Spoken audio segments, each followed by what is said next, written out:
mind. Who doesn't enjoy a good monster burger and fries every now and again? I'm just teasing. It's vastly better than reheated mac and cheese for the third time in a row. Thanks. Sitting across the table, my mind wandered back to what the other bartender said. It seemed clear that Jax was at least interested in me, so why was he so quiet when we first met? I didn't want to pry, but I had to know. Jax, I need to ask you something. It's been bothering me for a while now. What's that? Yesterday you were a different person at the start, quite reserved, unsure. Here though, you're a showman. Your coworker mentioned that you haven't been dating in a while.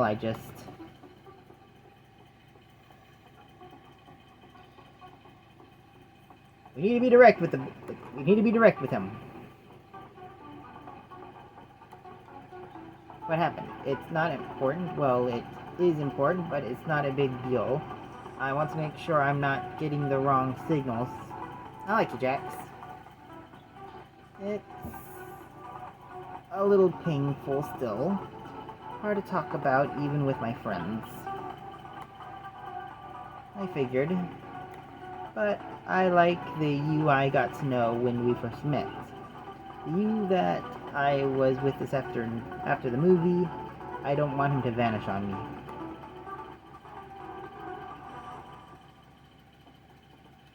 You're only the second guy I've dated. Most of the time I've been with women. It's always been casual and we've been friends afterwards, but the first guy I was with, I met back in college. He shifted a little in his seat, his scales fading to a duller hue. It was clear he was getting a little uncomfortable. He was a driven guy, very ambitious. He got straight A's in all his classes, involved in nearly every activity on campus. And he wound up tutoring me in math. We got to know each other, and then one night he leaned over and kisses me full on the lips. He blushed as he looked down towards the table, shutting his eyes for a moment, took a slow breath and continued. It wasn't really an aha, I'm gay moment. I knew I liked both, but it was intoxicating. It was like being new to the whole thing again. We were tight throughout our last 2 years of school. He'd always taken me out to fancy places, buy me stuff. It was fun in a sort of materialistic way. We all like it when someone takes care of us. I know there were days I look at my bills and wish I had a sugar daddy. I've been working odd jobs to help pay my tuition and other costs. Mostly waiting jobs at restaurants, since tips could give me the extra cash I needed for my day-to-day stuff. After a while, I found I really liked it. The showmanship, performing in front of an audience. You do look like you love it. I've never seen anyone so enthusiastic about making drinks and getting to know people. He beamed at me from across the table, his hand sliding across towards mine. He stopped short and looked back down at his plate. His smile vanished. He didn't, though. Said it was a waste of time, that I'd never make any money that way, or go anywhere important.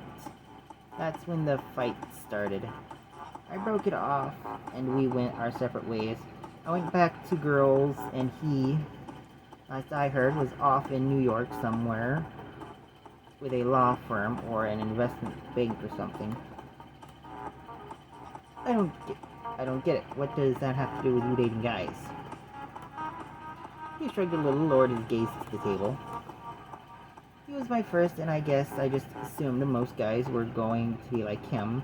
Working in a bar, I saw how most guys approached women and figured that was the norm. So I just dove into what I loved. I get to flirt here and there, maybe have dinner with an attractive woman or guy, and not get judged for doing what I want with my life. I guess you're just the first guy to come along since then, so I'm kind of learning more that how he used to be isn't exactly how every guy is. Jax, I'm not going to judge you. It's part of the reason why I asked you out. In a room full of people trying to be seen, you stood out to me. You sweet talker, you. I'm not your ex, and I don't think that's really a gender issue. I'm certainly not someone who only wants to get into your skippy and very flashy briefs. I called you because I wanted to get to know you beyond your ability to mix drinks and flirt. Believe me, I know. For one thing, he'd never visit me at work. For another, he'd never instigate anything he didn't already want to do. We sat and chatted for a while, talking about our pasts and a little about our presents. Unfortunately, it wasn't long before the kitchen doors swung open. Once more, Jax's coworker shuffling in, looking quite haggard. Those sorority girls must not be going easy on these boys. Jax, the girls here are about to start a bar brawl if you don't come back out. They say you're the only one who knows how to slice a mango with the sexy.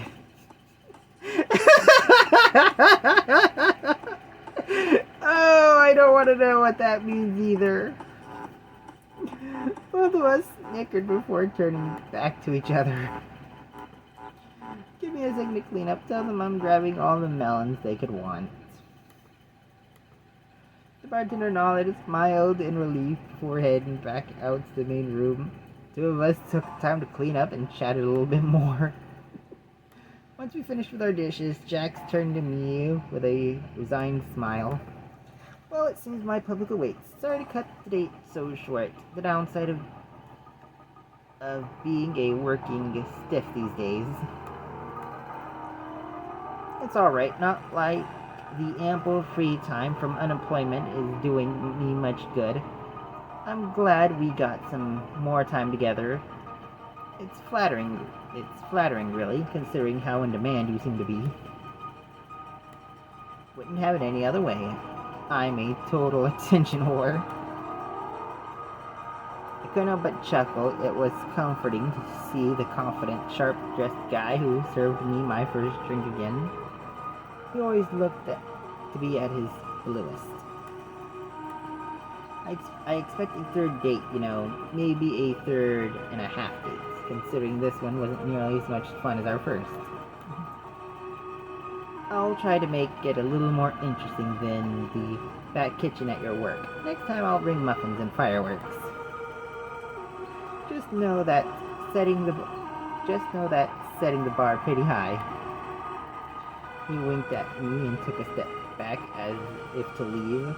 I could feel the pull of attraction for a moment that lingered between us, like there was more to say or do. It was just or maybe it was just me wanting more time with him.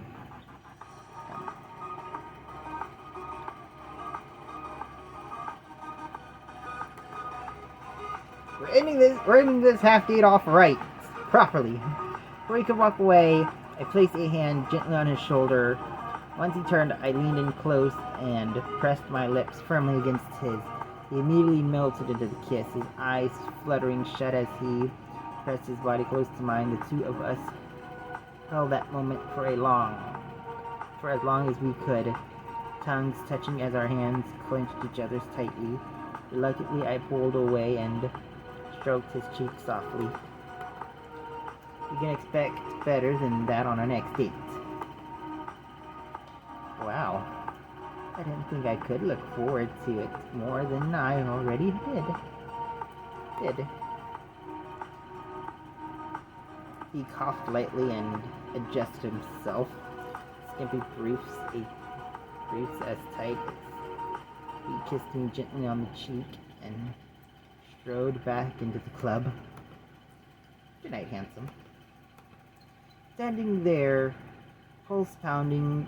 That was my intention. Now I just had to deal with Kobe badgering me for more details.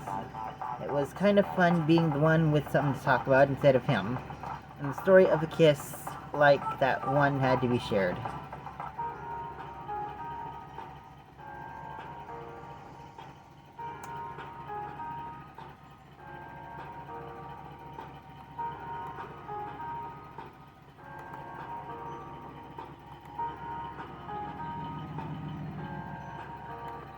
I like to say that kiss lasted me until our next date. I know even Kobe was getting tired of me talking about it. However, the ultimate dating disaster struck. Life. My job search started getting callbacks, and that meant interviews. It wound up only being a couple, but they were all scheduled in the afternoon for the next couple of days. I rushed into an office or store and tried to remain composed and calm. I glanced at the clock both times. It ran long, and once I gotten free, Jax was already getting ready for work and nearly out the door. I'd resolved to sacrifice a little sleep the second night and tried to at least catch him at work. We could go out after his shift, maybe grab breakfast, and try to get this back into something resembling normal. I slapped the alarm clock and dragged myself out of bed. It felt a little strange downing a cup of coffee while it was still dark out, but last thing I wanted to do was to head to the club and wind up passing out at the table. As the caffeine settled into my system and I found myself more alert, I started thinking about what to wear. And when I've got myself together enough and head out the door. This schedule wasn't sustainable. I knew that. I'd eventually have to get a job. Bills sadly didn't pay themselves. What if that meant we never had any free time together? I mean, I could try to find a shift somewhere to sync up with his, but I chuckled to myself as I pulled into the club parking lot. If I was this concerned, then it was probably worth making the effort.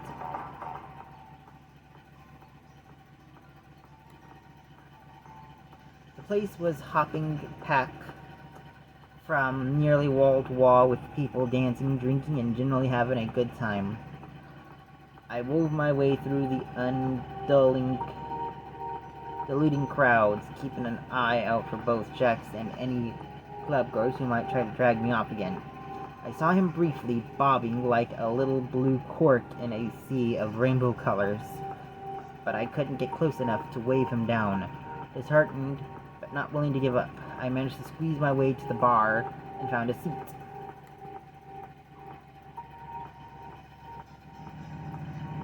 Can I get you some? Oh, hey, it's you. Dropping in to see Jax again? If I can, it looks pretty crazy tonight.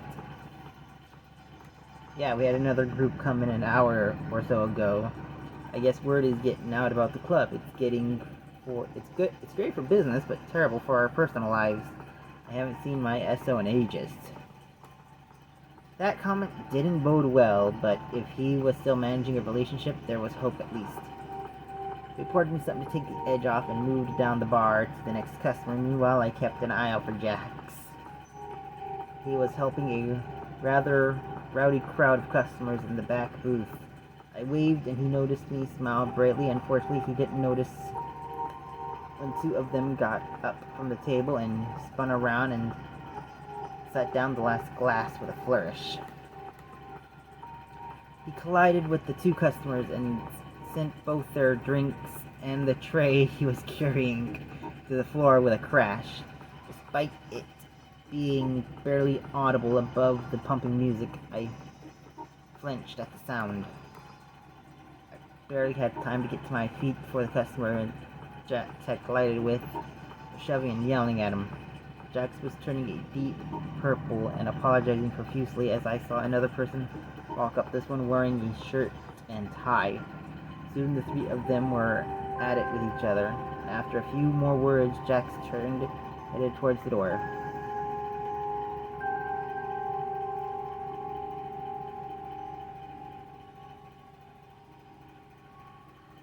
Well, we're gonna follow him. I didn't know what was going on, but I needed to find out.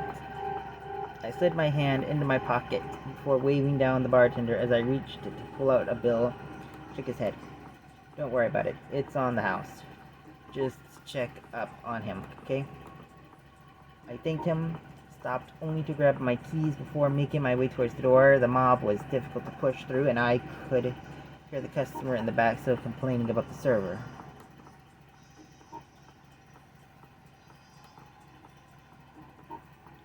Jax was standing just outside when I got there. His eyes were downcast and shut tightly, as his hand pressed against his forehead to shield his face from view. I tried to approach, but he just backed away from me. Jax, it wasn't your fault. It was an accident. I'm sure this will be all cleared up in no time. Why did you leave? He bit his lip, keeping his face turned from me. I could tell by the washed-out color of his scales and his soft sound he tried to hold back that he was crying. Jax, please talk to me. Say something at least. I want to help. He wouldn't budge no matter how I tried to engage him. It was gut-wrenching standing there and incapable of doing anything more than watching someone you care about fall apart. What's going on? Why did you just leave the club like that? They fired me on the spot. Final warning, I fucked up just enough for them to take away the one job that I liked, the only one that I was good at. Fired? You for spilling a drink? That's crazy. That can't be everything. You've been working there for ages now. They wouldn't just up and let you go because of one mistake, would they? The manager wasn't fond of my antics. He just wanted me to serve drinks, not to make a show of it. Particularly if I was going to drop a bottle or spill anything. This was just the opportunity he was looking for. Jax, you can find another job. We can find you something else where you don't have to put up with that. You think it's that easy? That everywhere else is the same? I had friends here, or maybe you didn't know that. I wanted to work here. I wanted to be here.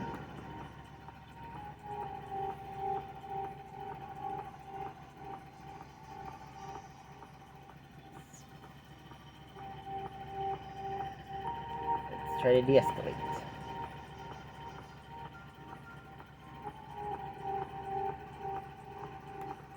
I'm sure you still can. I mean, so what if you spilt a drink here or there?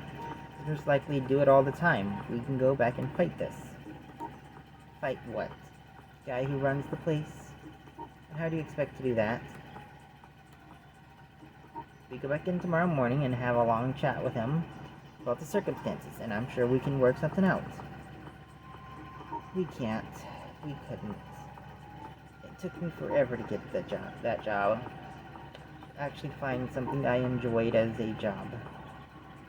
Do you have any idea how rare that is? We don't know that, Jax. That guy was a jerk, and maybe we can explain that to the manager. You've got friends there. Maybe they can help you out. Even if they can't, we may still be able to get you a job elsewhere. And the red scales. He is not pleased. So that's it. You're just going to stand there and tell me it's all okay, that doing something I loved can just be yanked out from under me and I should smile about it? I'd never seen Jack so livid. His scales had shifted to a brilliant, almost violent red as both hands balled tightly into fists. I wasn't sure if his intentions were to pummel me or just scream. But as I watched him tremble in rage, I had the same feeling the first time we met. I wondered who the real Jax was.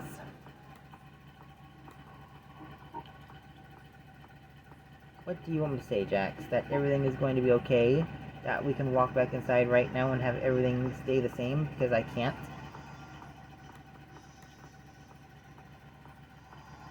I want you to admit it. I want you to tell me why you to show up now, why you had to wave and make me look away, and why you couldn't just stay home.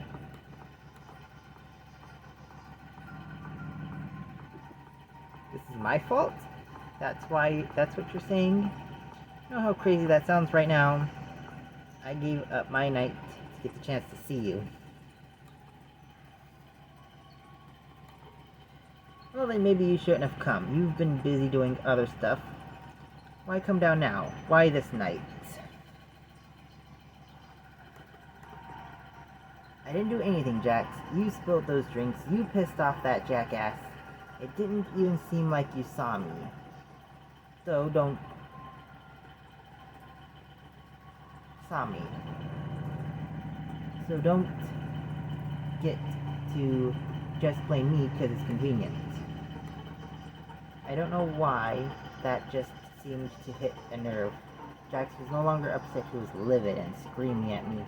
His voice echoed off the buildings nearby, the whole body trembling with barely contained rage. Damn it, Zach. You never understood me.